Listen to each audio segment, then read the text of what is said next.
اعوذ باللہ من الشیطان الرجیم، بسم اللہ الرحمن الرحیم، الحمد للہ رب العالمین، والصلاة والسلام علی سید الانبیاء والمرسلین، اما بعد۔ ناظرین، ماہ رمضان کی مبارک راتوں میں تراویح میں پڑھے جانے والے قرآن کریم کے پاروں کا خلاصہ لے کر ایک مرتبہ پھر الفرقان نیٹ ورک کی جانب سے آپ کی خدمت میں حاضری کا اعزاز حاصل ہو رہا ہے۔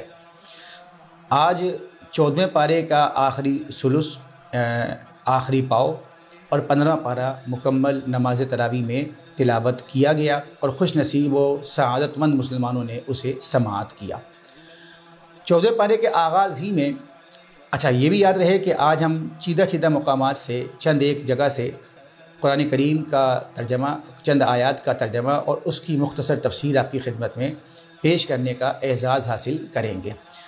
قرآن کریم کے آج کے جو پڑھے گئے پارے ہیں اس کے آغاز ہی میں سورۃ النحل کی آیت مبارکہ نمبر 90 ہے۔ اللہ تبارک و تعالیٰ ارشاد فرماتا ہے، ان اللہ یأمر بالعدل والاحسان، بے شک اللہ تعالیٰ حکم فرماتا ہے عدل اور احسان کا، وایتاء ذی القربی، اور رشتہ داروں کو دینے کا، عطا کرنے کا، وینہی عن الفحشاء والمنکر والبغی، اور منع فرماتا ہے بے حیائی سے، بری باتوں سے اور سرکشی سے، یعظکم لعلکم تذکرون، تمہیں نصیحت فرماتا ہے تاکہ تم نصیحت حاصل کرو، دھیان کرو، توجہ کرو۔ ناظرین، آیات مبارکہ کا ابتدائی حصہ ان اللہ یأمر بالعدل والاحسان، یہ جو آیات مبارکہ کا حصہ ہے، اللہ تبارک و تعالیٰ اس حصے میں عدل اور احسان کا حکم ارشاد فرما رہا ہے۔ معنی یہ ہے کہ ہر حقدار کو اس کا حق دیا جائے اور کسی پر ظلم نہ کیا جائے، یہ عدل کہلاتا ہے۔ اسی طرح عقائد، عبادات اور معاملات میں افراد و تفرید سے بچ کر درمیانی راہ اختیار کرنا، یہ بھی عدل میں داخل ہے۔ جیسے بندہ نہ تو یوں بنے کہ دہریہ ہو جائے کہ اللہ تبارک و تعالیٰ کے وجود کا انکار کرے، اور نہ مشرکوں کی طرح ہو کہ اللہ تبارک و تعالیٰ کا کسی کو شریک ٹھہرانے لگے، بلکہ اسے چاہیے کہ وہ اللہ تعالیٰ کو واجب الوجود، موجود، واحد اور لا شریک مانے۔ اسی طرح یہ بھی عقیدہ نہ رکھے کہ اللہ تبارک و تعالیٰ کسی مومن بندے کے گناہوں پر اس کی پکڑ نہیں فرمائے گا، گرفت نہیں فرمائے گا، اور نہ ہی یہ عقیدہ ہونا چاہیے کہ کبیرہ گناہ کرنے والا ہمیشہ جہنم میں رہے گا، بلکہ عقیدہ یہ ہونا چاہیے کہ اللہ تبارک و تعالیٰ کی مشیت ہے، وہ جسے چاہے معاف فرما دے اور وہ جسے چاہے گناہوں کی سزا پوری کروانے کے بعد جنت میں داخل فرمائے۔ یہ بھی نہیں ہونا چاہیے کہ بندہ عبادات میں اتنا مصروف ہو جائے کہ اپنے بیوی، بچوں، عزیز رشتہ داروں، پڑوسیوں اور دیگر لوگوں کے شرعی حقوق پورے نہ کر سکے، اور نہ ہی عبادات سے اتنا غافل ہو جائے کہ فرائض و واجبات ہی ترک کرنا شروع کر دے، بلکہ فرائض و واجبات اور سنن مؤکدہ کی ادائیگی کا اہتمام کرے۔ البتہ نفلی عبادت، نفلی کاموں کو اتنا کرے کہ اس کے ساتھ ساتھ لوگوں کے شرعی حقوق بھی آسانی کے ساتھ ادا کرتا رہے۔ ایسی سخاوت بہت عمدہ کام ہے، لیکن اتنی کم بھی نہ ہو کہ انسان بخیل ہو جائے، یہ بالکل ہی سخاوت کرنا چھوڑ دے، اور اتنی زیادہ بھی نہ ہو کہ فضول خرچی میں شامل ہو جائے، بلکہ ان دونوں کے درمیان رہے۔ یہ ہے عدل۔ اور مفسرین کرام نے اور بھی معنی بیان کیے عدل اور احسان کے، کہ حضرت عباس رضی اللہ تعالیٰ عنہما نے فرمایا کہ عدل یہ ہے کہ بندہ لا الہ الا اللہ کی گواہی دے، اور احسان فرائض کو ادا کرنے کا نام ہے۔ اور حضرت عبداللہ بن عباس رضی اللہ تعالیٰ عنہ سے ایک اور روایت میں ہے، عدل توحید کا نام ہے اور احسان اخلاص کا نام ہے۔ بار کے تمام روایات الگ الگ ہیں اور جدا جدا ہیں، لیکن مقصود سب کا ایک ہی ہے۔ معنی یہ ہے کہ ہر مسلمان کو چاہیے کہ وہ دنیا اور آخرت دونوں کے امور میں عدل و احسان دونوں سے کام لے، اور صرف عدل کرنے پر اکتفا نہ کرے۔ امام غزالی رحمۃ اللہ تعالی علیہ نے اسی بات کو سمجھایا اور فرمایا کہ اللہ تعالیٰ نے عدل اور احسان دونوں کا حکم دیا ہے، اور عدل ہی نجات کا باعث ہے، اور تجارت میں وہ مال تجارت کی طرح ہے، اتنا ضروری ہے، اور احسان کامیابی اور خوش بختی کا سبب ہے، اور تجارت میں یہ نفع کی طرح ہے۔ لہذا وہ آدمی عقل مند لوگوں میں شمار نہیں ہوتا، شامل نہیں کیا جاتا، جو دنیاوی معاملات میں صرف مال پر اکتفا کرے، مال تجارت پر اکتفا کرے۔ اسی طرح آخرت کا معاملہ ہے، لہذا دیندار آدمی کے لیے مناسب نہیں ہے کہ عدل قائم کرے اور ظلم سے بچنے پر اکتفا کرے اور احسان کے دروازوں کو چھوڑ دے۔ فلہذا عدل اور احسان دونوں کا اللہ تبارک و تعالیٰ نے بندے کو حکم دیا کہ عدل بھی کرے اور احسان بھی کرے۔ اسی آیت کے اگلے حصے میں اللہ تبارک و تعالیٰ نے ارشاد فرمایا ایتاء ذی القربیٰ، اللہ تعالیٰ حکم دیتا ہے رشتہ داروں کو دینے کا، صلہ رحمی کرنے کا، نیک سلوک کرنے کا، رشتہ دار قریب کے ہوں یا دور کے۔ دینے سے مال کم نہیں ہوتا، بلکہ اگر صلہ رحمی کرنے کی نیت ہو اور زائد مال نہ ہو تو رشتہ داروں کے ساتھ انسان محبت سے پیش آئے تو وہ بھی فائدہ مند ہے، بلکہ دعائے خیر بھی کرے تب بھی اللہ تبارک و تعالیٰ اسے مفید بنا دے گا اور اس کے لیے نفع مقدر فرما دے گا۔ ایک شخص بارگاہ رسالت مآب صلی اللہ علیہ وسلم میں حاضر ہوا، عرض کی یا رسول اللہ صلی اللہ علیہ وسلم مجھے ایسے عمل کے بارے میں بتائیے جو مجھے جنت میں داخل کر دے۔ رحمت دو عالم صلی اللہ علیہ وسلم نے ارشاد فرمایا اللہ کی عبادت کرو، اس کے ساتھ کسی کو شریک نہ ٹھہراؤ، نماز قائم کرو، زکوٰۃ ادا کرو اور رشتہ داروں کے ساتھ صلہ رحمی کرے۔ ایک اور مقام پر رحمت دو عالم صلی اللہ تعالیٰ علیہ وآلہ وسلم نے ارشاد فرمایا جس بندے کو پسند ہو کہ عمر لمبی ہو جائے، رزق میں وسعت ہو، بری موت سے بچ جائے، اللہ تعالیٰ سے ڈرتا رہے اور رشتہ داروں کے ساتھ حسن سلوک کرتا رہے۔ آیت مبارکہ کا جو اگلا حصہ ہے وَيَنْهَا عَنِ الْفَحْشَاءِ وَالْمُنْكَرِ وَالْبَغْيِ کہ اللہ تبارک و تعالیٰ بے حیائی اور ہر بری بات اور ظلم سے منع فرماتا ہے۔ معنی یہ کہ ہر شرمناک اور مذموم قول و فعل سے، نیز شرک سے، کفر سے، گناہ سے اور تمام ممنوعات شرعیہ سے اللہ تبارک و تعالیٰ نے منع فرمایا۔ حضرت سفیان بن عیینہ فرماتے ہیں فحشاء، منکر اور بغی یہ ہے کہ ظاہر اچھا ہو اور باطن برا ہو، ظاہر میں انسان اچھا بنے اور باطن میں برا ہو جائے تو یہ فحشاء ہے۔ فرمایا کہ بعض مفسرین نے یہ بھی فرمایا کہ اللہ تبارک و تعالیٰ نے اس پوری آیت میں 3 چیزوں کا حکم دیا ہے اور 3 سے منع فرمایا۔ عدل کا حکم دیا، احسان کا حکم عطا فرمایا، رشتہ داروں کو دینے کا حکم فرمایا۔ مانا عدل کا حکم دیا تو اقوال افعال میں انصاف اور مساوات اس کو اختیار کرنا ہے، لیکن اس کے مقابل اللہ تبارک و تعالیٰ نے فحشاء سے روک دیا، بے حیائی۔ اس سے مراد کیا ہے؟ قبیح افعال، قبیح اقوال، برے کام، بری باتیں اللہ تبارک و تعالیٰ نے سب سے منع فرما دیا۔ اسی طریقے سے اللہ تعالیٰ نے احسان کا حکم عطا فرمایا ہے۔ احسان یہ ہے کہ جس نے ظلم کیا ہے اسے معاف کر دو، جس نے برائی کے ساتھ کی ہے اپنا برائی کے ساتھ معاملہ کیا ہے بھلائی کے ساتھ اسے معاف کر دو۔ اور اس کے مقابل ہے منکر یعنی محسن کے احسان کا انکار کرنا، اللہ نے اسے منع فرما دیا۔ مانا احسان کرنے والے بنو، احسان کا شکر ادا کرنے والے بنو، اپنے محسنین کو نہ بھولو، اپنے محسنین کے احسان کا بدلہ ادا کرتے رہو اور نہ شکر نہ بنو۔ اسی طریقے سے فرمایا رشتہ داروں کو دینے کا حکم عطا فرمایا، صلہ رحمی کرنے کا حکم عطا فرمایا، شفقت محبت سے پیش آنے کا حکم فرمایا، لیکن اس کے مد مقابل اللہ تبارک و تعالیٰ نے بغی سے منع فرما دیا۔ اس کا معنی یہ کہ اپنے آپ کو انسان بڑا سمجھے، برتر سمجھے، عالی مرتبہ سمجھے، عالی منصب والا سمجھے اور اپنے تعلق داروں، رشتہ داروں، عزیزوں کے حقوق تلف کرتا رہے۔ اور آخر میں اللہ تبارک و تعالیٰ فرماتا ہے یعظکم، وہ تمہیں نصیحت فرماتا ہے۔ مانا جس چیز کا حکم دیا، جس سے منع کیا، حکمت یہ ہے کہ تم نصیحت حاصل کرو اور وہ کام کرو جس میں اللہ کی رضا ہے۔ اور حضرت عبداللہ بن مسعود رضی اللہ تعالیٰ عنہ فرمایا کرتے تھے کہ یہ آیت مبارکہ تمام خیر و شر کی جامع ہے۔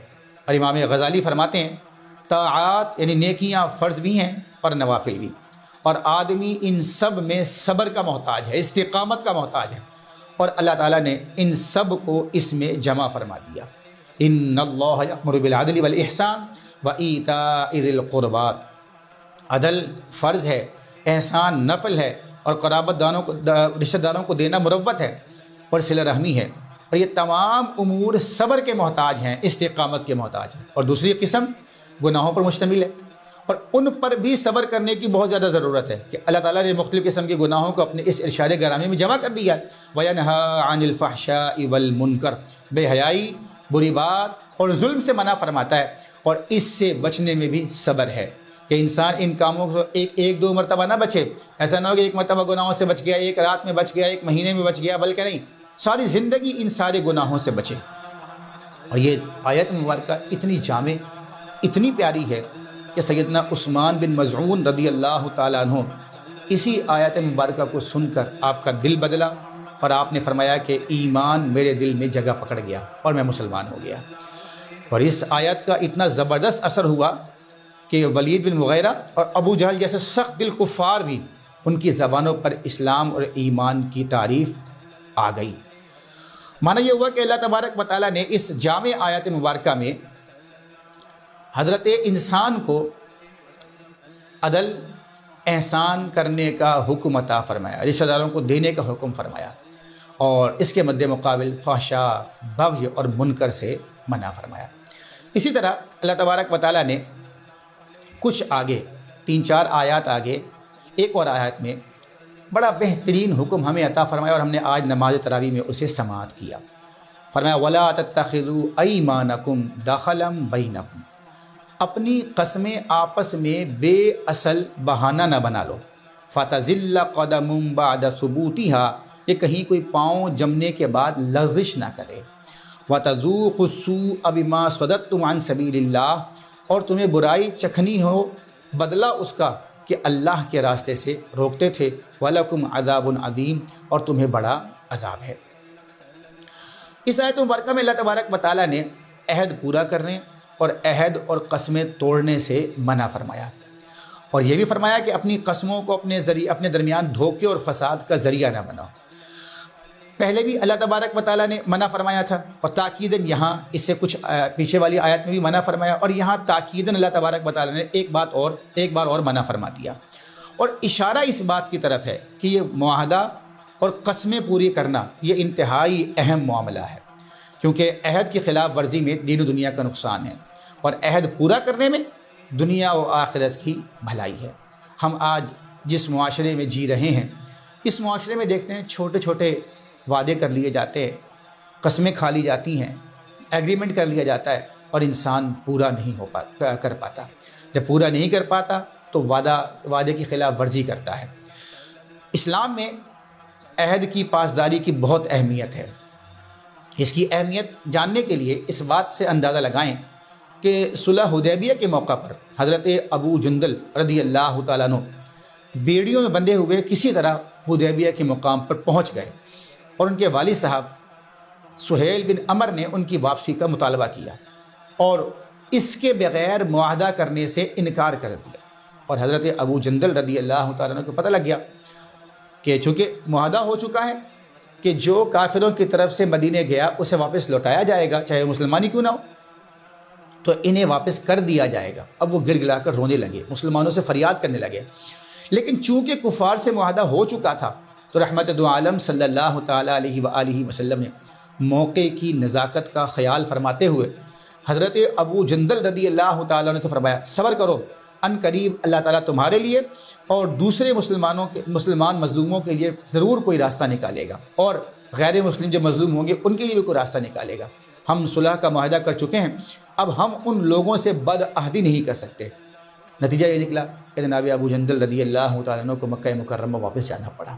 اب دیکھیں مسلمان کی کتنی اہمیت ہے، ایک ایک فرد کتنا قیمتی ہوتا ہے۔ ایسے میں رسول اکرم صلی اللہ علیہ وسلم نے وعدے کی پاسداری کو اہمیت عطا فرمائی۔ ایسے ہی ایک اور واقعہ وعدے کی پاسداری کے حوالے سے مفسرین کرام لکھتے ہیں کہ جناب حذیفہ بن یمان رضی اللہ تعالیٰ عنہ اپنا واقعہ بیان فرماتے ہیں کہ میں اور حضرت حسیل رضی اللہ تعالیٰ عنہ کہیں سے آ رہے تھے، راستے میں کفار نے ہم دونوں کو روک لیا اور کہا کہ تم بدر کے میدان میں جناب محمد الرسول اللہ صلی اللہ علیہ وسلم کی مدد کرنے کے لیے جا رہے ہو۔ ہم نے جواب دیا ہمارا بدر جانے کا کوئی ارادہ نہیں، ہم تو مدینے جا رہے ہیں۔ کفار نے کہا کہ ہم سے وعدہ کرو کہ صرف مدینے جاؤ گے، جنگ بدر میں رسول اکرم صلی اللہ علیہ وسلم کے ساتھ شرکت نہیں کرو گے، ان کی مائیت، ان کی حمایت، ان کی نصرت کے لیے کھڑے نہیں ہوگے۔ کہتے ہم نے وعدہ کر لیا، اور وعدہ کر کے ہم سرکار کی بارگاہ میں حاضر ہو گئے۔ ہم بارگاہ رسالت مآب صلی اللہ علیہ وسلم میں حاضر ہوئے اور حضور کی بارگاہ میں آ کر سارا واقعہ بتا دیا۔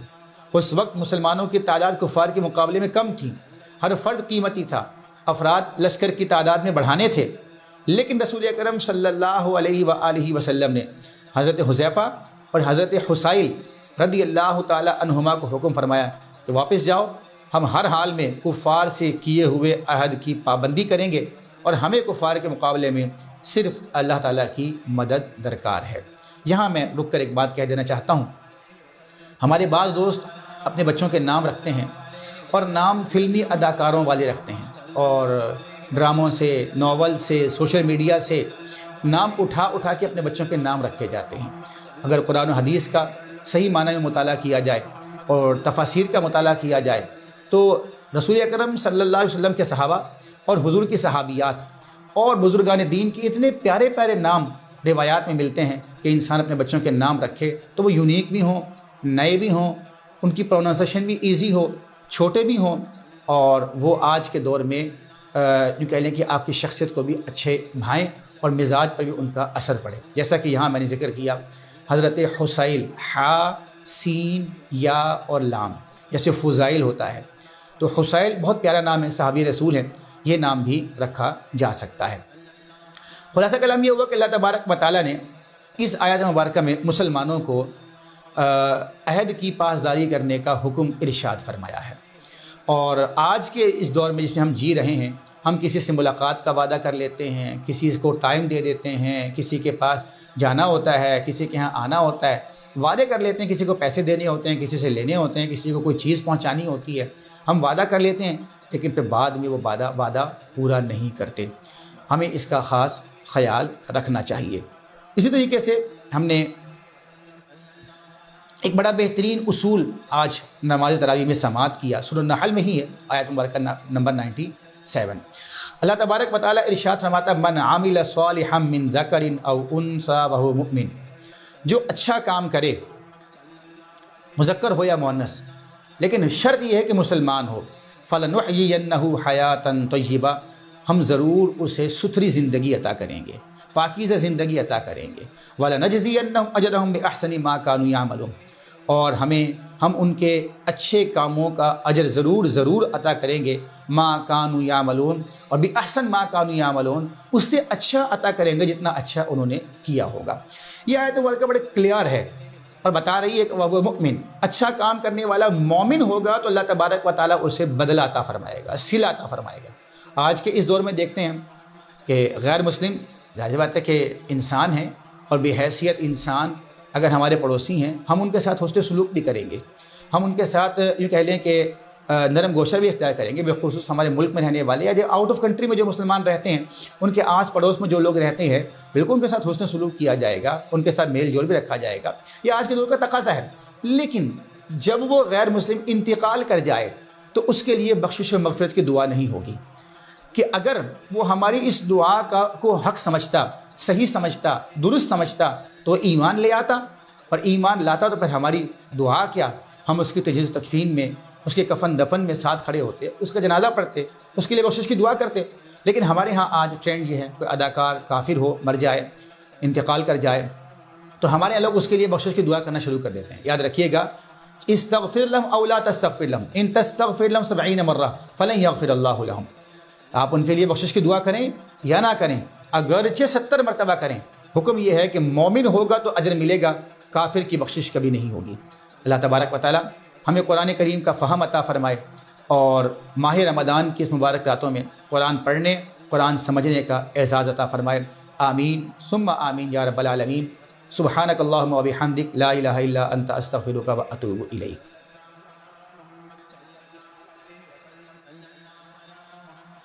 الحمد للہ رب العالمین والصلاة والسلام علی سید الانبیاء والمرسلین، اما بعد فاعوذ باللہ من الشیطان الرجیم، بسم اللہ الرحمن الرحیم۔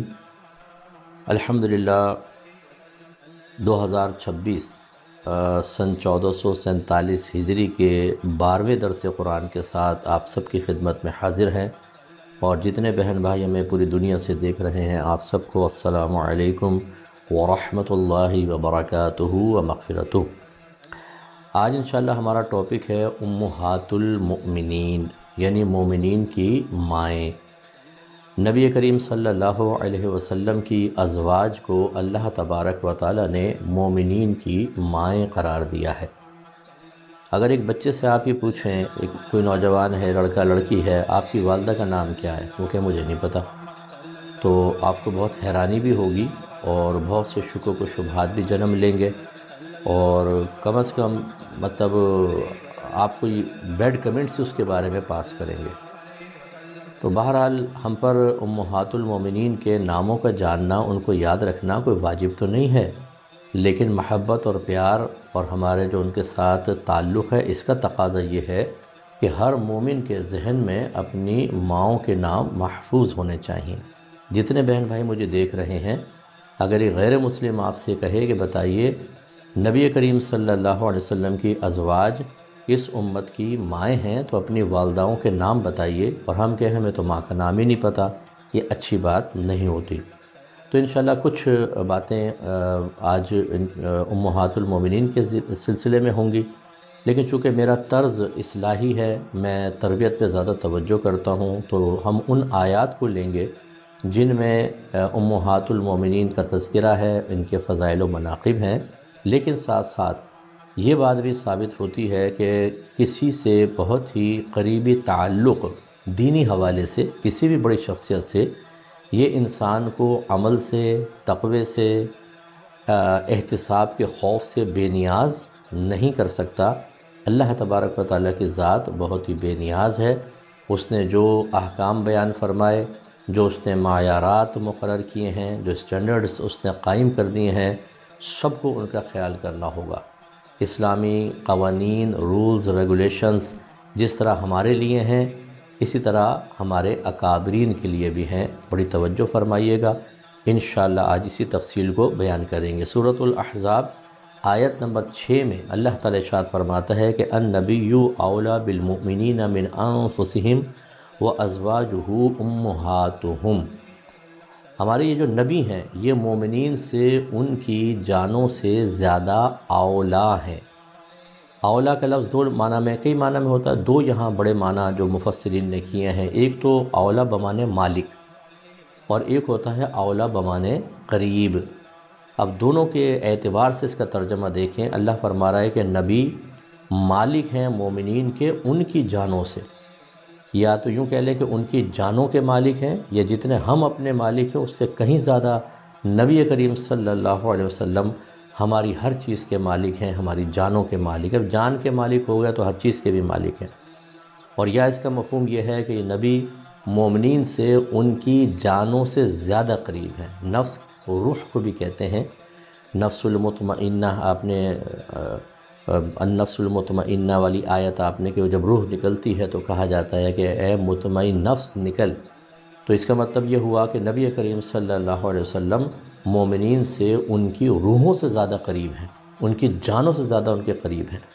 اب یہ قرب یقینی سی بات ہے کہ جسمانی تو نہیں ہے، یہ یقیناً پیار و محبت کے اعتبار سے اللہ تبارک و تعالیٰ نے جو اپنے حبیب کریم صلی اللہ علیہ وسلم کے سامنے امت کے اعمال پیش کیے، ان اعمال کے قریب ہونے کے اعتبار سے، اور اسی طرح نبی کریم صلی اللہ علیہ وسلم اپنی امت کے لیے دعائیں فرماتے ہیں، محبت فرماتے ہیں، کرم فرماتے ہیں، اور باعطائے الہی چاہیں تو اپنی امت کے احوال پر مطلع ہوتے ہیں، ان کے قلبی احوال پر مطلع ہوتے ہیں اللہ تبارک و تعالیٰ کی عطا سے۔ یہ ہمیں یاد رکھیں کہ نبی از خود کچھ نہیں کریں گے، جو ہوگا اللہ کی اجازت اور عطا سے ہوگا۔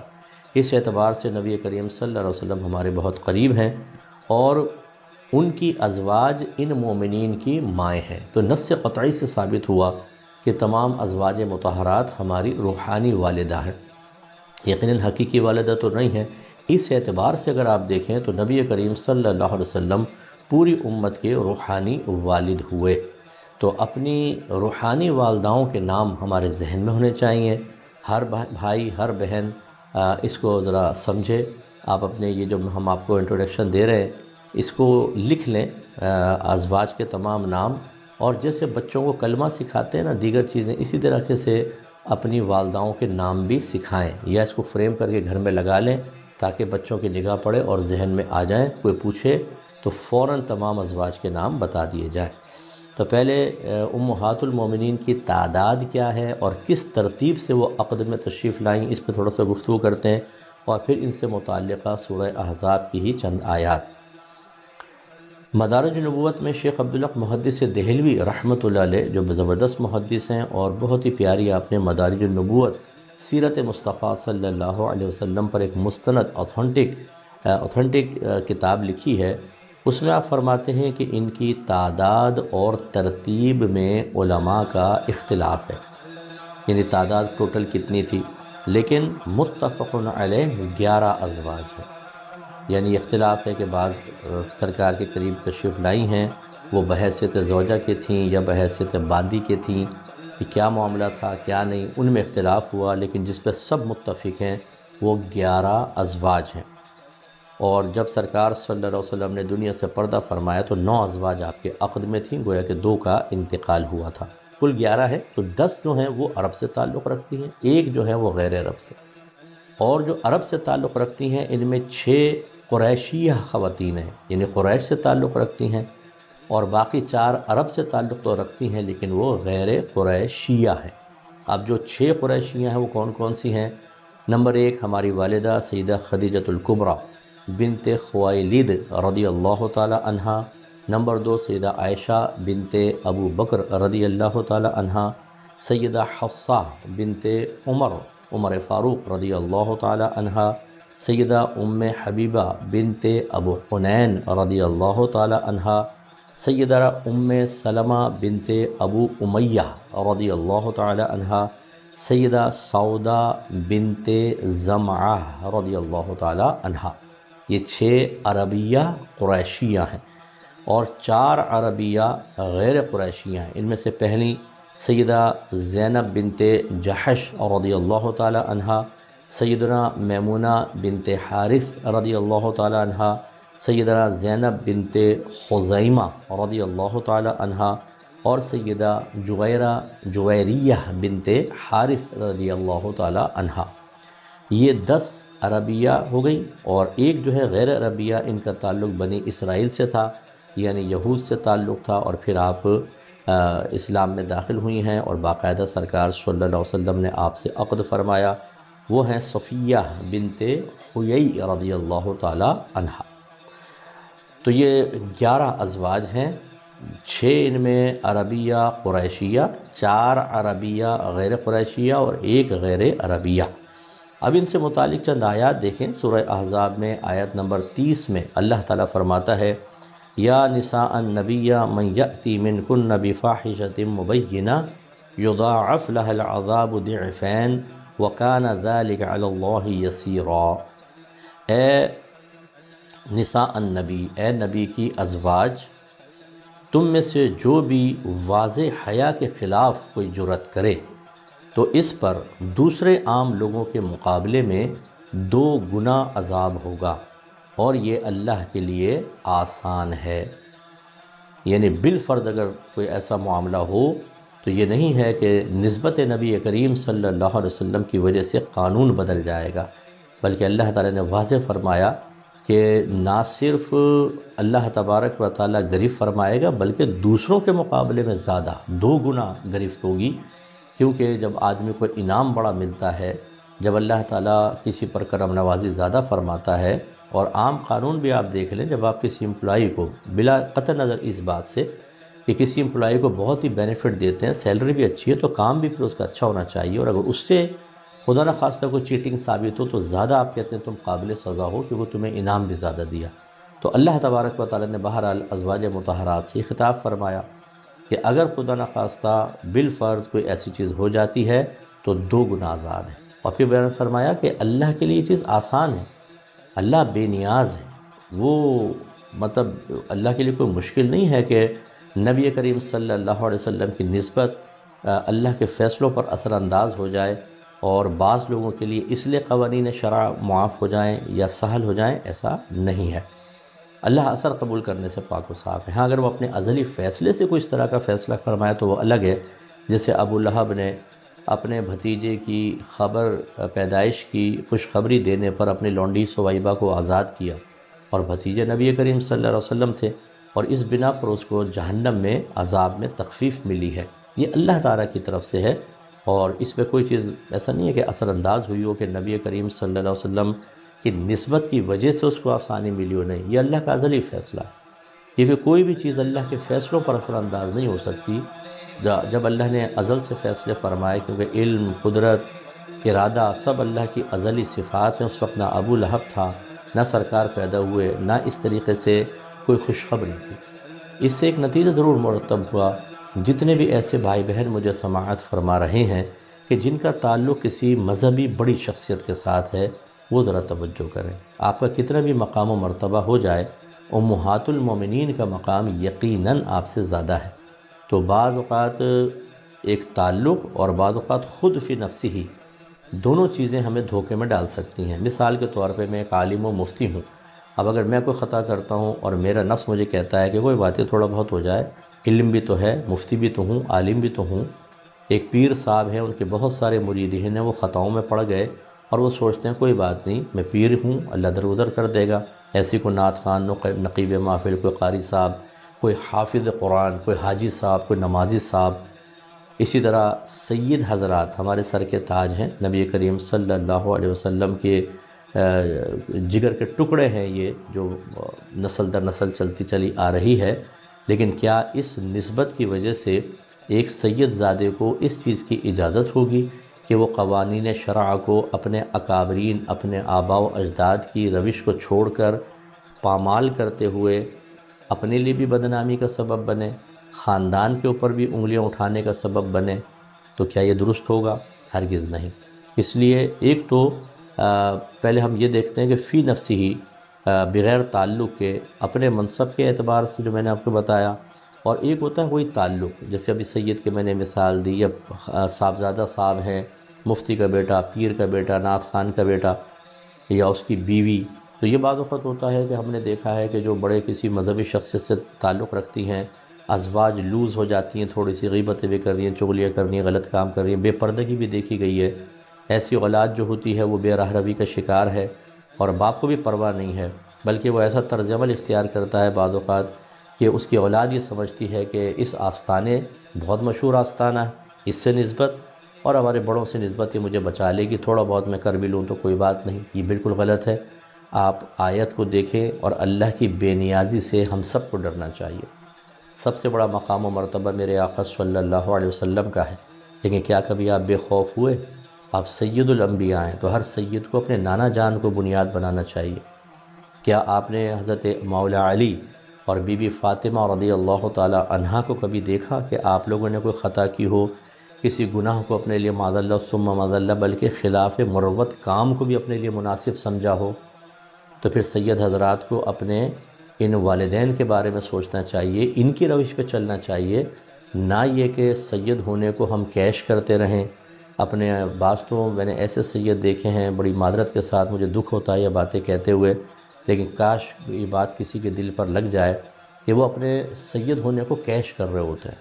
ہم سید بادشاہ ہیں، ہماری خدمت کرو، یہاں سے نظر آنا، وہاں سے نظر آنا، وہاں سے، اور پھر لوگوں کے دل میں بیجا خوف ڈالنا کہ اگر سید ناراض ہو گیا تمہاری آخرت برباد ہو جائے گی۔ یہ کیا کر رہے ہیں آپ؟ بلیک میل کر رہے ہیں اپنے آپ کو، اس طرح آپ کیش کر رہے ہیں۔ اگر آپ کے نانا جان سامنے ہوتے، مولا علی ہوتے، بی بی فاطمہ رضی اللہ تعالی عنہا ہوتی، تو کیا وہ اس سے خوش ہوتی کہ ہمارا لخت جگر اپنے سید ہونے کو کیش کر کے لوگوں کی جیبیں خالی کرا رہا ہے، ان کے دل میں بیجا خوف ڈال کر دعوتیں کھا رہا ہے؟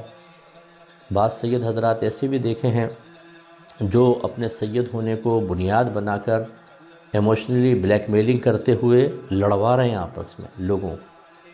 مشہور ہیں، معروف ہیں وہ بعض جگہوں کے اوپر کہ جی یہ لڑوانے میں ماہر ہیں، سیاست میں کودے ہوئے ہیں، اور غلط۔ یہ پاکستان کی بات نہیں کر رہا ہوں، میں کسی اور جگہ کی بات کر رہا ہوں۔ بہرحال میں کوئی نشاندہی نہیں کرنا چاہتا، نہ کسی شخصیت پر تبصرہ کرنا میرا مقصد ہے، نہ کوئی نیگیٹو سینس تھاٹ میرے ذہن میں ہے، میں نہ کسی منفی اس سے کر رہا ہوں۔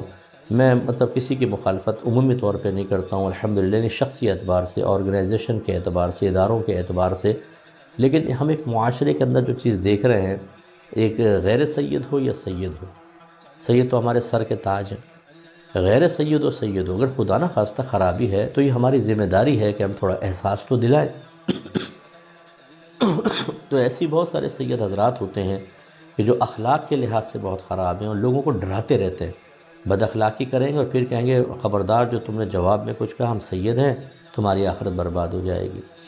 اللہ کی بے نیازی سے ڈریے، بس اتنا میں گزارش کرتا ہوں اس آیت کی روشنی میں۔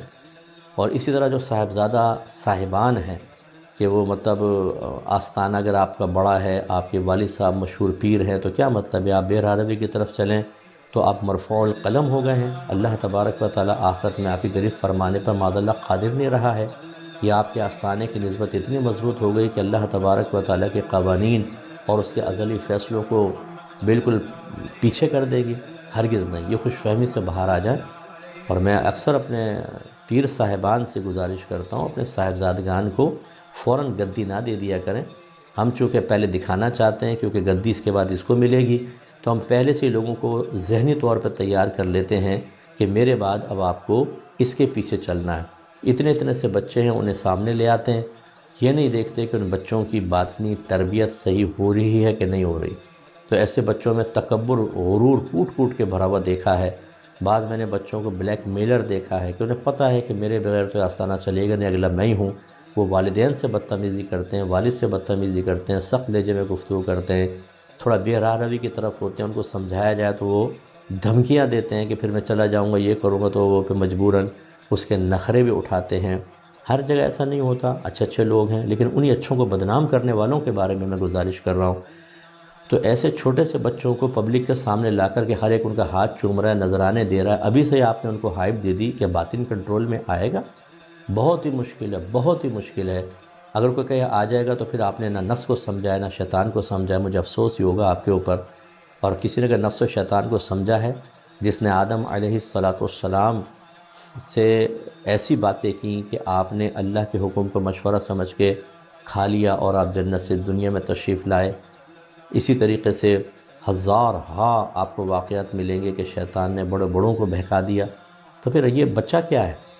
آپ کون سا آپ نے کوئی ایسی کوئی شیلڈ سامنے لگا دی ہے کہ نفس و شیطان کو جو بھی وار ہوگا یہ اس کو روک لے گی؟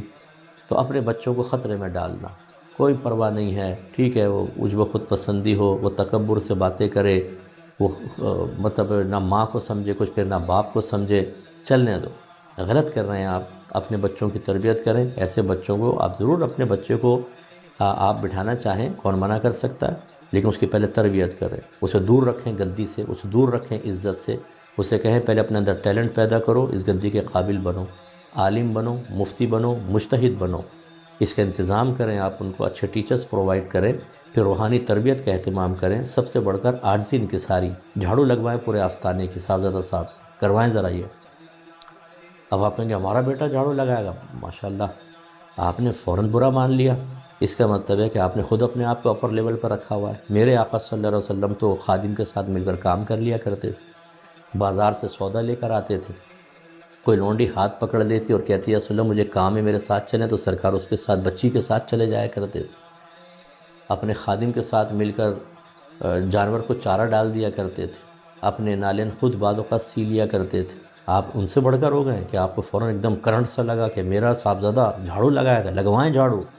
بہتر ہے کہ اس کے اندر عاجزی پیدا ہو، بالکل انکساری پیدا ہو، اور وہ لوگوں سے اس کو سکھائیں کہ ملاقات کیسے کرنی ہے، متکبرانہ نہیں کہ بیٹھ کے چھوڑے یوں کریں۔ نیچے بیٹھو زمین پہ، غریبوں کے ساتھ بیٹھو، ان کے ساتھ کھانا کھاؤ، ان کے ساتھ ذرا چلو، غریبوں کو اگر فطرہ نہیں ہے تو گلے لگاؤ، ان کو اپنے ساتھ بٹھاؤ، ان کو ہاتھ نہ چومنے دو کہ ابھی میں اس قابل نہیں ہوں، جب ہوں گا تو دیکھا جائے گا۔ یہ ہوتی ہے تربیت۔ لیکن کیوں کریں تربیت صاحب؟ کس وجہ سے؟ ابھی میرے الفاظ ہی اگر کوئی کلپ کاٹ کے دے دے گا تو مجھے گالیاں بکنا شروع کر دیں گے کہ یہ آیا بڑا۔ میری کتاب پڑھ لیں آپ، قرب الہی، ایسے لوگ جو گالیاں دیں گے، ایسے لوگ جو ان باتوں کو سمجھتے نہیں، ان کو میری قرب الہی پڑھنی چاہیے۔ تصوف کے موضوع پر بہترین کتاب ہے، اچھی ہدایت دے گی انشاءاللہ۔ اگلی آیت کی طرف آتے ہیں، 31 سورہ احزاب آیت نمبر 31۔ اللہ فرماتا ہے وَمَن يَقْنُتْ مِنْكُنَّ لِلَّهِ وَرَسُولِهِ وَتَعْمَلْ صَالِحًا نُؤْتِهَا أَجْرَهَا مَرَّتَيْنِ وَأَعْتَدْنَا لَهَا رِزْقًا كَرِيمًا۔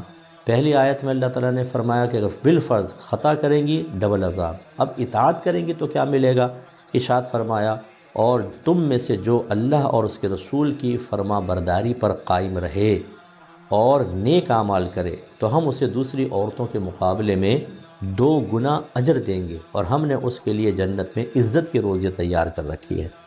تو پھر دیکھیں، اب جب کوئی نیک پرہیزگار ہوتا ہے اور وہ اللہ تبارک و تعالیٰ رسول کی اطاعت کرتا ہے، اس نسبت کو اللہ کی ایک نعمت سمجھتے ہوئے ناجائز کی طرف نہیں بلکہ اسے اپنے درجات کی بلندی کا ایک راستہ بناتا ہے، وسیلہ اور ذریعہ بناتا ہے، تو اللہ اس کے اجر میں بھی اضافہ فرما دیتا ہے۔ پھر سورہ احزاب کی ہی آیت نمبر 32 میں اللہ فرماتا ہے یا نساء النبی لستن کاحد من النساء، اے نبی کی ازواج، اگر اللہ ان اتقیتن، اگر تم اللہ سے ڈرو تو تم دوسری عورتوں کی طرح نہیں، یعنی دوسری عورتیں تمہاری طرح نہیں ہیں، آپ کا مقام و مرتبہ دوسری عورتوں سے بلند و بالا ہے۔ فلا تخضعن بالقول فیطمع الذی فی قلبہ مرض وقلنا قولا معروفا، اور فرمایا پس کسی نامحرم مرد سے ضرورتاً بات کرتے ہوئے ایسی نرمی اختیار نہ کرو کہ دل میں موجود مرض کچھ لالچ کرے، یعنی سامنے والے کے دل میں کچھ لالچ کرے، ہاں نرمی کے ساتھ اچھی بات کہو۔ تو مطلب کہنے کا یہ ہوا کہ اللہ تعالیٰ نے فرمایا کہ پہلی بات کہ آپ دوسری عورتوں کی طرح نہیں ہیں، آپ کے مقام و مرتبہ بلند و بالا ہے، لیکن اس کی بھی شرط یہ ہے اگر آپ تقوی اختیار کریں۔ اس کا مطلب یہ ہوا کہ نسبت ایک الگ چیز ہے اور تقوی ایک الگ چیز ہے۔ میں یہ نہیں کہہ رہا ہوں کہ نسبت بیکار ہے، نسبت بہت فائدہ دے گی آخرت میں، لیکن میرا سمجھانے کا مقصود یہ ہے کہ کیا اس نسبت کو بنیاد بنا کر انسان تقوی، پرہیزگاری، نیکی سب کو بھول جائے، گناہ کرے اور توبہ سے غافل ہو جائے اور گناہوں برا سمجھنا چھوڑ دے؟ یہ ہے غلط۔ اس لیے اللہ نے قید لگائی کہ دوسری عورتیں آپ کی طرح نہیں ہیں، لیکن کب؟ جب آپ تقوی اختیار کریں گے۔ تو اس لیے تقوی پرہیزگاری بہت بہترین چیز ہے۔ اور پھر فرمایا کہ اگر کوئی پردے میں مرد کوئی بات کر رہا ہے، جیسے ضرورتاً آ کر کوئی بعض مسائل بھی معلوم کرتے تھے، دیگر چیزیں، تو آپ اس طرح کوئی گفتگو نہ کریں کہ اس کے دل میں کوئی اٹریکشن پیدا ہو جائے۔ ہاں بہت سخت لہجہ بھی نہ رکھیں، ڈانٹنے والا بھی نہ ہو، اچھی بات کہیں نرمی کے ساتھ، لیکن یوں بھی اتنی ملائمت نہ ہو، ایسے کوئی خدا نہ خواستہ کوئی ہنس کے گفتگو نہ ہو کہ سامنے والے کے دل میں خواہ کوئی خیال پیدا ہو جائے۔ اس سے میری وہ تمام بہنیں درس حاصل کریں کہ جو سبزی والے سے اور پھل والوں سے، قصائی سے، دودھ والے سے بہت ہی زیادہ فری ہو کے باتیں کرنا شروع کر دیتی ہیں، اور وہ بھی چٹکلے کرنا شروع کر دیتا ہے، پھر اس کو بھی مذاق مستی سوچ جاتی ہے۔ اور اسی طرح جو آفیسز وغیرہ میں ہماری بہنیں، ہماری بچیاں مجبوراً ضرورتاً جاب کر رہی ہیں، انہیں بھی ریزرو ہونے کی ضرورت ہے۔ یہ نہیں ہے کہ وہ اس طرح باتیں شروع کر دیں کہ سامنے والے کے دل میں کوئی غلط قسم کے منفی خیالات جنم لینے لگیں اور وہ خواہ آگے بڑھے۔ جب تک عورت مرد کو آگے بڑھنے کا راستہ نہیں دیتی، مرد کبھی آگے بڑھنے کی ہمت نہیں کرے گا بھی تو پٹے گا۔ لیکن خود عورت جب لوز ہو جاتی ہے، خود نرم ہو جاتی ہے، راستہ دیتی ہے، تو پھر مرد آگے آتے ہیں، تو قصوروار عورت بھی ہوتی ہے۔ پھر اللہ نے اگلی آیت میں 33ویں آیت میں فرمایا وَقَرْنَ فِي بُيُوتِكُنَّ وَلَا تَبَرَّجْنَ تَبَرُّجَ الْجَاهِلِيَّةِ الْأُولَى، اور تم اپنے گھروں میں بیٹھی رہو اور اس طرح باہر نہ نکلو جیسے زمانے جاہلیت میں عورتیں زینت کر کے باہر نکلتی تھیں۔ وَأَقِمْنَ الصَّلَاةَ، اور نماز قائم کرو، وَآتِينَ الزَّكَاةَ، اور زکوٰۃ ادا کرو، وَأَطِيعْنَ اللَّهَ وَرَسُولَهُ، اور اللہ اور اس کے رسول کا حکم مانو۔ یہ کس سے خطاب ہو رہا ہے؟ امہات المومنین سے۔ گھروں کے اندر رہو، بغیر ضرورت باہر نہ نکلو، اور نکلو تو باپردہ طریقے سے نکلو، زمانے جاہلیت کی عورتوں کی طرح نہ نکلو۔ اس سے میری بہنیں درس حاصل کریں۔ جب ہمارے نبی کی ازواج کے لیے یہ حکم ہے، نبی سے نسبت ان کے لیے آسانی اور احکام میں تخفیف کا ذریعہ نہ بنی بلکہ ان کے لیے سخت احکام ہوئے، تو جو کسی پیر صاحب کی زوجہ ہیں، عالم صاحب کی زوجہ ہیں، حافظ صاحب کی زوجہ ہیں، نعت خوان کی زوجہ ہیں، قاری صاحب کی زوجہ ہیں، وہ بے پردہ نکلیں، وہ مکس گیدرنگ والی شادیوں میں شرکت کریں، ٹائٹ لباس پہن کر، میک اپ کر کے، اور غیر مردوں کو دکھائیں، اپنی ویڈیو بنائیں، سیلفیاں بنائیں، کیا یہ صحیح ہوگا؟ آپ اندازہ کریں۔ کہاں ہماری والداؤں کو یہ حکم ہے اور بیٹیوں کا حال یہ ہے۔ اور اب یہ جو نعت خوانیاں چل پڑی ہیں عورتوں کی، بڑی معذرت کے ساتھ میرے لفظ بھی بڑے برے لگیں گے، کیونکہ جہاں ان کی عزت و شہرت پہ کوئی ہاتھ ڈالے، جہاں ان کی ارننگ رکے، جہاں ان کے یہ مصنوعی اور خلاف شرع کاموں کو روکنے والا کوئی پیدا ہو جائے، وہاں ان کو تکلیف شروع ہو جاتی ہے، کیونکہ شیطان کا مکمل ساتھ دینا۔ ایک عورت کا میک اپ کر کے اسٹیجز پر آ کر دفوں کے اوپر ڈھول بجا کر نعتیں پڑھنا، مٹکنا، ہلنا جلنا ذکر کرنا اور اس کی ویڈیو بنا کر سوشل میڈیا پہ ڈالنا، یہ کوئی نیکی نہیں ہے، یہ سب گناہ کے کام ہیں۔ جو یہ محفل اس طرح رکھوا رہا ہے، عورتوں کو بلا رہا ہے، ان سب کی آخرت میں گرفت ہوگی۔ میری بہنوں، ہرگز نہیں کریں ایسا۔ آپ بلائیں، نعت پڑھوانا چاہیں پڑھیں۔ ہماری کوئی نعت خوان بہن میک اپ کر کے آنا چاہے، اگر ساری عورتیں ہیں، مرد کوئی نہیں ہے، ویڈیو نہیں بنے گی، میک اپ بھی کر سکتی ہیں، اچھے کپڑے پہن سکتی ہیں، یہ منع نہیں ہے۔ لیکن جب آپ یوں کرتی ہیں کہ غیر مرد بھی آپ کو دیکھ رہا ہو اور دیگر جو مکاتب فکر کے لوگ ہیں وہ آپ کی وجہ سے پورے مذہب اور مسلک پر انگلیاں اٹھا رہے ہوں اور ہمیں گالیاں بک رہے ہوں، تو آپ کو ذرہ برابر شرم نہیں آتی اس چیز کی۔ اور میں نے دیکھا شوہر پیچھے بیٹھے ہوئے ہیں، شوہر اپنی بیوی کو لا کے کیش کر رہے ہیں اور پیسے، تمہیں بھی شرم آنی چاہیے، ایسے لوگوں کو شرم آنی چاہیے۔ آپ کیا کر رہے ہیں؟ میدان محشر میں جب اللہ تعالیٰ آپ کو کھڑا کر کے سوال کرے گا، جواب دے سکیں گے آپ؟ چند پیسے گھر میں آنے لگے، آسانی ملی، آپ نے کہا کون اللہ کون رسول، کیا مسلک، کیا مذہب، کیا عزت اور کیا دیگر چیزیں، چھوڑو سب کو، اب یا شیخ اپنے اپنی دیکھ، قربان کر دو مسلک کو، ان سادہ لوگوں کو لوٹو، سادہ لوگوں کو، ان کو ایموشنلی ایسا کر دو کہ تمہاری برائی نظر نہ آئے، بلکہ جو تمہاری برائی کی نشاندہی کرے، ان بیچارے سادہ لوگوں کو اسی کے پیچھے لگا دو کہ گالیاں بکنا شروع کر دیں۔ آ جانا میدان محشر میں، پھر دیکھیں گے کہ آپ کی فتح ہوتی ہے یا علماء حق کی فتح ہوتی ہے، قرآن کی فتح ہوتی ہے یا آپ کی ہوتی ہے، آپ حدیث کی فتح ہوتی ہے یا آپ کی ہوتی ہے۔ بہت زیادہ خطرہ ہے آپ لوگوں کو، اللہ کی بارگاہ میں توبہ کریں اور قیودات شرع کے ساتھ کریں۔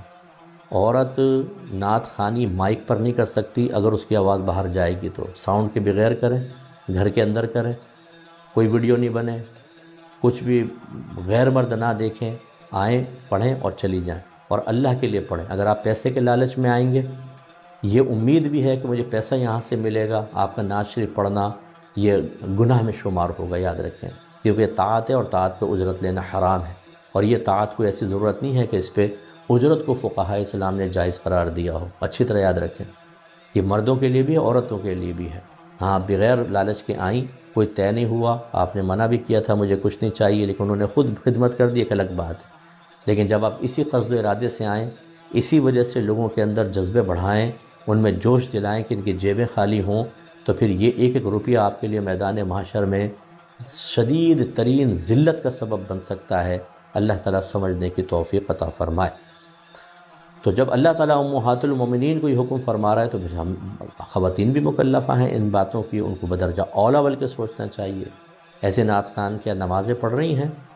کیا قرآن پاک کی تلاوت کرتی ہیں؟ کیا فرض علوم سیکھا ہوا ہے؟ ایسی ہماری عام بہنیں، کہ آپ کی والداؤں کو اللہ تعالیٰ حکم دے رہا ہے کہ وہ اللہ رسول کی اطاعت کریں، ان کا حکم مانیں، گناہوں سے بچیں، تقوی اختیار کریں، نمازیں پڑھیں، زکوٰۃ ادا کریں، تو پھر آپ کو بھی ایسا کرنا چاہیے۔ اور گھروں سے بے پردہ نکلنے والی خواتین، بڑے افسوس ہوتا ہے کہ جب مکس گیدرنگ کے اندر ٹائٹ جسم پر لباس پہن کر، خوبصورت بن کر، بال مطلب 2 گھنٹے کسی بیوٹی پارلر سے تیار ہو کر، اور پھر وہاں پر جا کر غیر مردوں کے سامنے عورت کھڑی ہو جاتی ہے، کوئی جسم کو دیکھ رہا ہے، کوئی چہرے کو دیکھ رہا ہے، مطلب افسوس کی بات ہے، یہ اچھی چیز نہیں ہے، یہ اچھی چیز نہیں ہے۔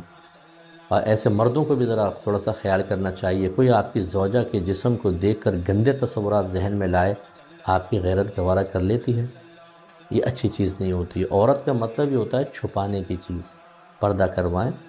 ہاں، اگر وہاں پہ کوئی مرد نہیں ہے، کیمرے ویمرے نہیں لگے ہوئے، میل ویٹرز نہیں آئیں گے، رشتہ دار نہیں آئیں گے، عورت اچھا لباس پہن سکتی ہے، میک اپ کریں، آپ منع نہیں ہے۔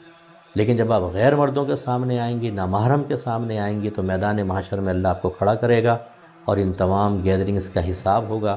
شوہر بھی کھڑا ہوگا، اس کو بھی اللہ تبارک و تعالیٰ نہیں چھوڑے گا، اس باپ کو نہیں چھوڑے گا، اس شوہر کو نہیں چھوڑے گا، اس بھائی کو نہیں چھوڑے گا، جس باپ نے بیٹی کو اجازت دی، جس بھائی نے بہن کو اجازت دی، جس شوہر نے بیوی کو اجازت دی، وہ سب کے سب قابل گرفت ہوں گے۔ تو بلا ضرورت گھر سے عورت بے پردہ نہیں نکل سکتی، با پردہ ضرورتاً نکل سکتی ہے، اس کا کوئی انکار نہیں ہے۔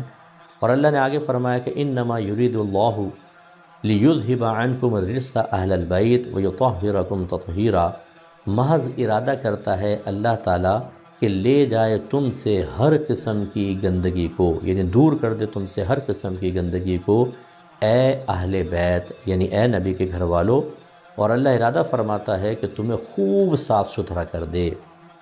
یاد رکھیں کہ یہ آیات عمومی طور پر، یہ آیت اہل بیت اطہار کے لیے ہے، تو وہ بعض لوگ یہ تصور رکھتے ہیں کہ صرف حضرت علی، بی بی فاطمہ، امام حسن، امام حسین، نبی کریم صلی اللہ علیہ وسلم کے لیے ہے۔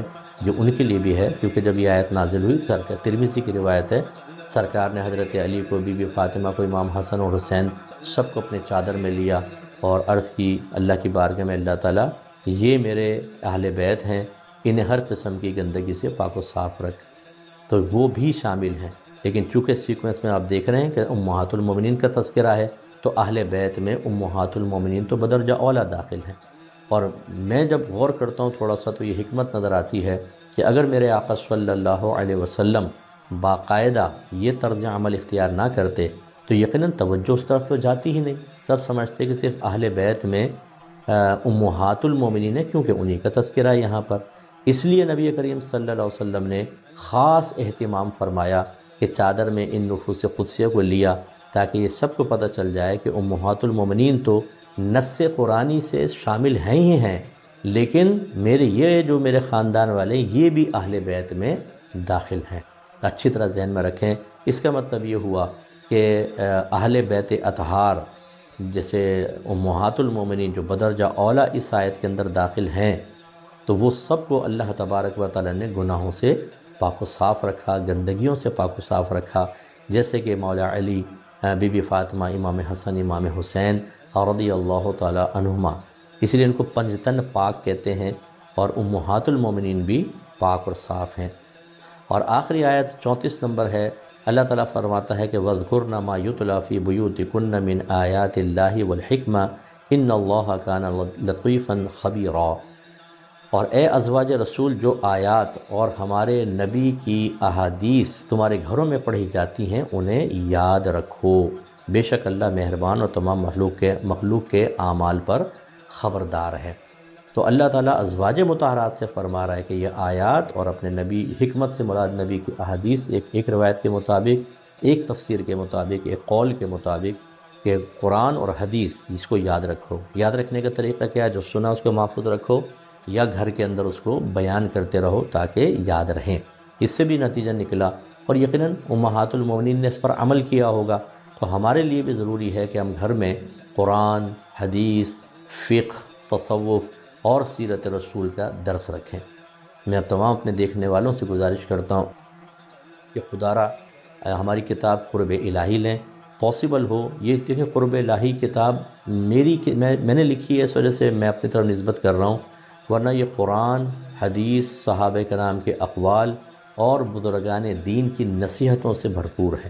یہ تصوف کی ایک ایسی کتاب ہے جس میں رطب و یابس آپ کو نظر نہیں آئے گا، جو تصوف کی اکثر کتابوں میں عام لوگوں نے ڈال دیا ہے۔ بزرگوں کی کتابوں کی بات نہیں کر رہا ہوں، اکثر کتابوں میں رطب و یابس آپ کو نظر آئے گا، لیکن یہ آپ دیکھیں ہم نے ثابت کیا ہے کہ تصوف قرآن و حدیث سے ثابت شدہ ہے۔ تصوف کا مطلب ہی نبی کریم صلی اللہ علیہ وسلم کے قول اور عمل کو اختیار کرنا ہے، اور یہ کتاب بیسٹ ہے۔ لہذا جب اس کا آپ درس دیں گے، یہ قرآن کا درس بھی ہے، حدیث کا بھی ہے، اس میں سیرت رسول بھی بیان ہوئی ہے، اس میں فقہی مسائل بھی موجود ہیں۔ رزق حلال حرام کا چیپٹر آپ پڑھیں، 14 طبق روشن ہو جائیں گے کہ اوہو ہم کتنے حرام کام ہم کر رہے ہیں، حرام چیزیں کھا رہے ہیں۔